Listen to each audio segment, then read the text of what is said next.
ఎన్నికల సందర్భంగా మన దగ్గరకు విచ్చేసినటువంటి మన సోదరిమణి సునీతా మహేందర్ రెడ్డి గారు, మరి చాలా మంది నాయకులు, వేదిక మీద ఉన్నటువంటి వాళ్ళు, వేదిక ముందు ఉన్నటువంటి వాళ్ళు, అందరి యొక్క నాకు నమస్కారం.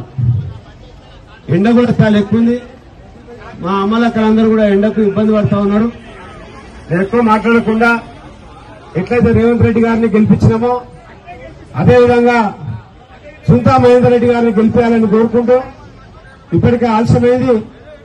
మీ అందరూ కూడా నమస్కారాలు తెలియజేస్తూ చేతి గుర్తు మీద ఓటేయాలని కోరుతా ఉన్నా. చేతి గుర్తుకే కొంత అమ్మలక్కలకు ఒక్క మాట చెప్తాం. ముచ్చట మహిళకు అవకాశం ఇచ్చినాం. మరి ఇప్పటిదాకా మనందరం కొట్లాడతాం, మనకు సమాన హక్కు కావాలని కొట్లాడుతున్నాం. సోనియమ్మ, మన రేవంత్ అన్న ఒక మహిళకు అవకాశం ఇచ్చిండు. మహిళలందరూ కూడా మహిళను గెలిపించే బాధ్యత మీదే. మరి మహిళలను గెలిపేయడానికి మీ అందరూ కూడా ఒకసారి చేతులు లేపాలని మహిళలను కోరుతా ఉన్నా. మహిళలందరూ అమ్మ చేతులు లేపండి ఒకసారి. గెలిపిస్తున్నారా మహిళని? గెలిపిస్తున్నారా? గెలిపిస్తారు. నువ్వు మహిళ కావయా? మహిళలను అడుగుతున్నావు. మహిళలందరూ గెలిపిస్తారా?